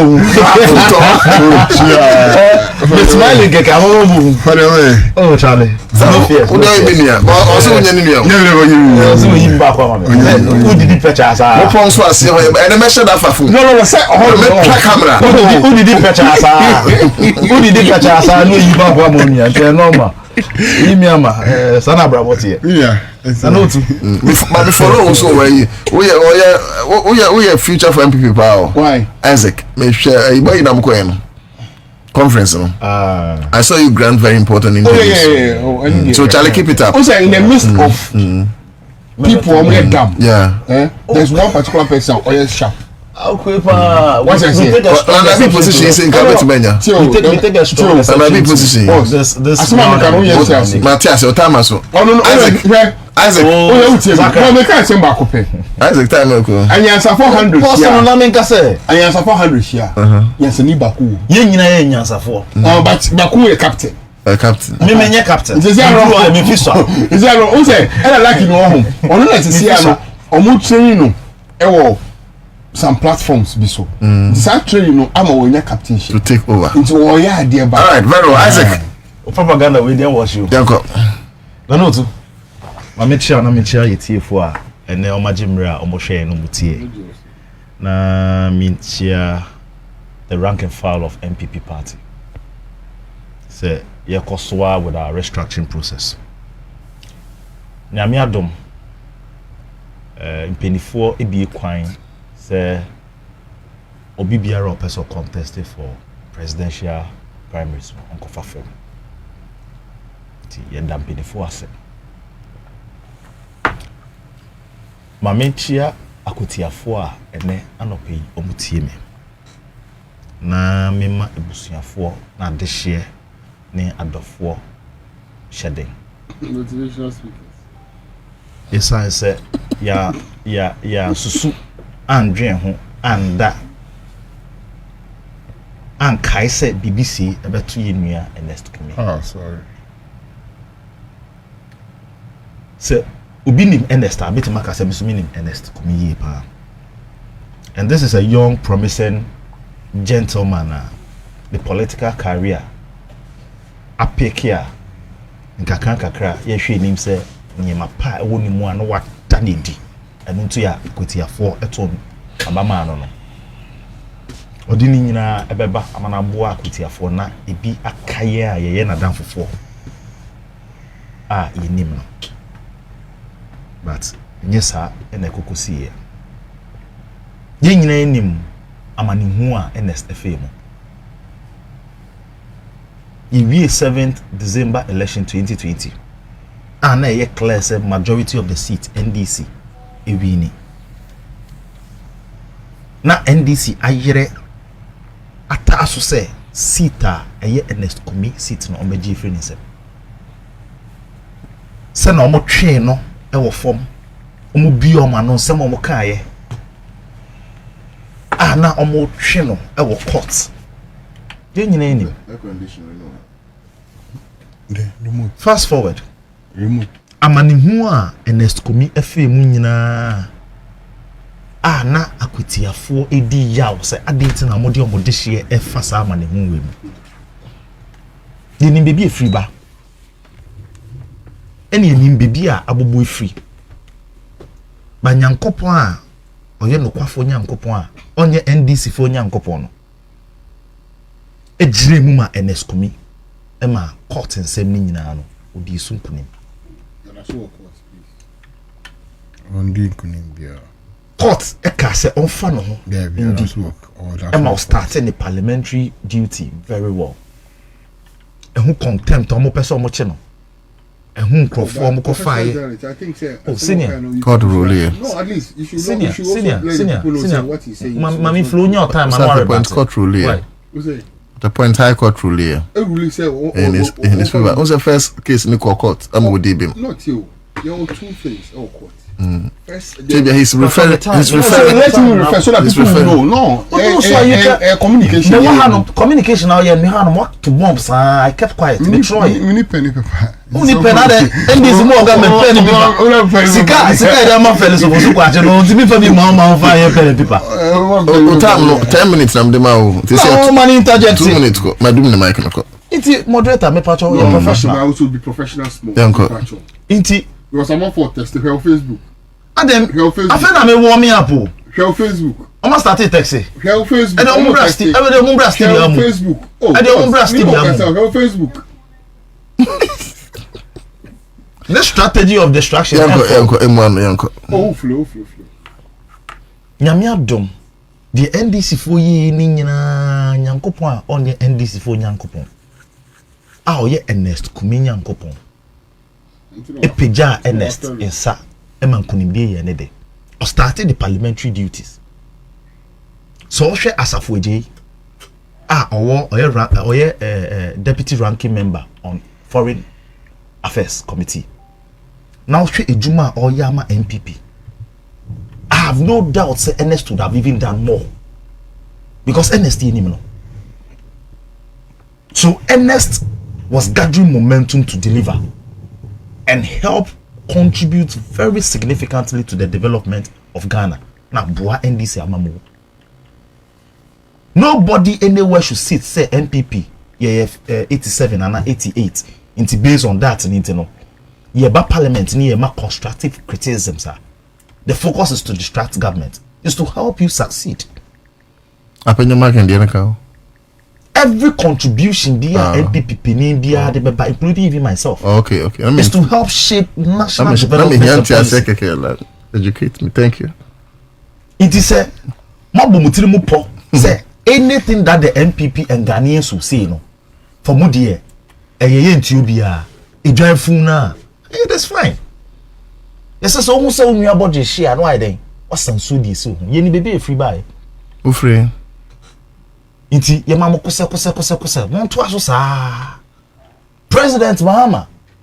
Your president. First advice president, please. President first before my president. Yeah, president. The presidential candidate. He is the president of Ghana. But I know, Sir Isaac, you know better than that. Exactly. So what am I saying? Mr. After elections, president.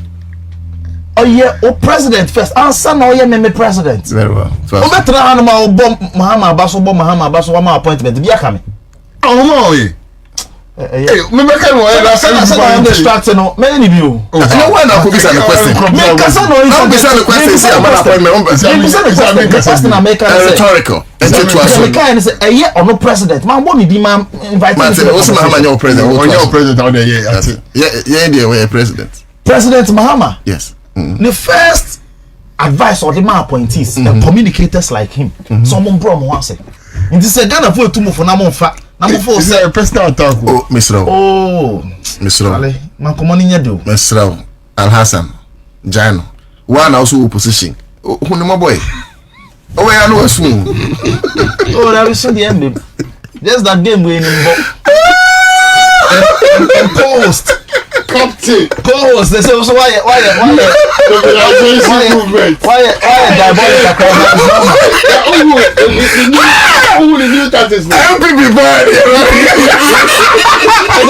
It is allowed.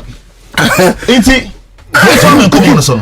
To say na mo person mo kono dia, ye mo kosa omo to aso. But ye bet ma case so say. The NDC for e dey ye nua Ernest Kumi fame no. Akwatia for kai. NDC for. Ubisa. The omodi ne fame. Na ko enya na video say MPP for no na kunu. Ana hu say MPP for. I'm saying for no na kunu. Oh, there are a lot of videos. MPP for NDC. What's it? NDC. Na me so mo NDC for. That we NDC ni. Me to Mahama. Me say yes, but we NDC ni. Akwatia say there are videos of a man saying MPP for no NDC ni ana. Akwatia guy no we be. No so bakuno. No. Who are NDC ni? NDC ni. Who are NDC? It is say two NDCs against one. Yeah, the back crab. No, the station now by it's my interest here because I'm feeling grown up. But the bottom line is that Akwatia for any the NDC for any honorable Ernest Kumi FM. And they make case work KBM to the extent that majority leader in parliament, even though say Ernest Efrimono. Onim se amamre ne amania wo hono ma yense no no so twene busuafo ebebo parliament ebe serve on notice officially yenua bema ana ye de hye efiri mu no because oye enfa no ho is covered by the propaganda nature of NDC. Only Timaninti no, he was forcing the speaker of parliament to declare the seat vacant. And you see, Sana, in the midst of Omo any Timano, there is one person or what a speaker of parliament or yeah NDC or calling it to order that you cannot go ahead on that tangent. A principle near my what parliament say training busuafo ebe boy koko and as on be official notice. This should let you know the intent of NDC for nem pa ya no mobo. Ne sana no mo twi ye nua Ernest Kumi ase even so we free mukrapo no they were still calling interest near them to test no money and memo. What kind of greed is this? Greed. What kind of insensitivity is this? What kind of crudeness is this? Hey, bro, master. Kikaboom. NDC. Sure. Oh my God, you jam am peaceful. MPP ye handing over Ediama NDC for the country was very peaceful. Which peaceful? A communist day farming. It is this form of insecurity attack on every Ghanaian to the extent say ns kumia free mu nekra ewu ni wo echi no NDC for there is no insecurity in Ghana. NDC number 1 kasa apart from Boko NDC number 1 host kasa apart from Boko NDC number 1 host kasa there is no insecurity in Ghana. You are creating an erroneous impression. You are creating an erroneous impression. But there is no insecurity in Ghana. Don't create an erroneous impression. Respect him. The host have to be professional. Or not professional. They will give you that kind of professional. You don't also NDC news.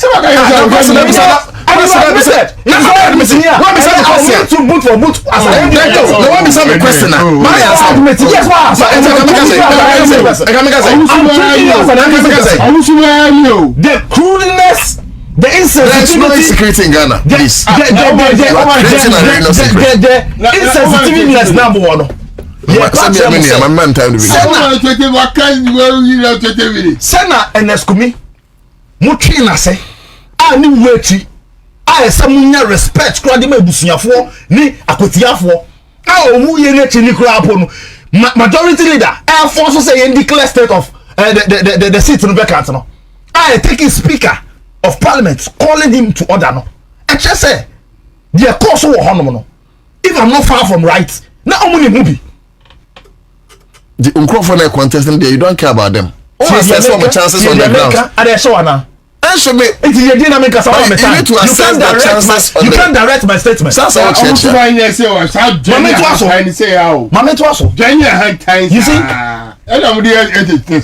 That is fine. That is fine. More power. But we are sending a strong caution to the NDC and the government president Mahama. Say, on my Ghana, we gave it to them in peace. Oh, Massa. This level of insecurity about my Ghana. There's no insecurity. From what is happening to Boko. There's no insecurity. The AC our Brekuma. The AC our Brekuma. Another Boko, you need to NDC for Biwechi. Statement President Mahama come back here. NDC for Bar. Nobody President Mahama. He's behind Boko's. I can deduce. And I can arrest. Why opposition? Why former vice president? Why former president? Why minister? Why MP? Why assemblyman? You open your mouth. You still have the temerity to come and sit here. You are a government. Investigate. That was part of the propaganda. Someone wouldn't do too many for NDC for. I don't blame you. I blame you. You are in power. Investigate. No, I don't blame you. Isaac, I blame you. You see, let me land. Your interjections are becoming too much. Maybe relax. Say, what the park we say? Also, man, some NDC. Mami nyama juma. We are now also NDC part 1 host when you are 10 minutes. But allow me to flow.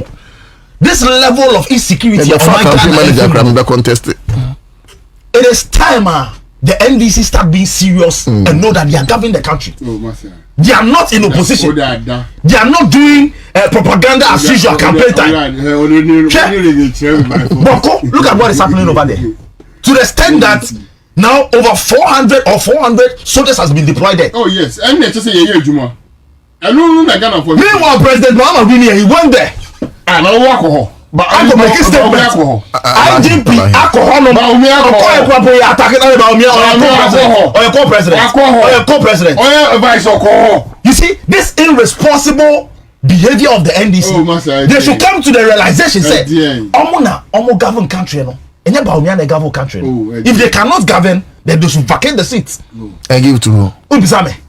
Two, in your dreams. This level of insecurity to the extent that now the president himself has pronounced a misstatement. Said Galamsey is now a national threat. And the whole opposition now say a national threat. Time our NDC for benefit to see Galamsey side to encourage Galamseyers to continue to Galamsey and do Galamsey. Now all say a national security threat.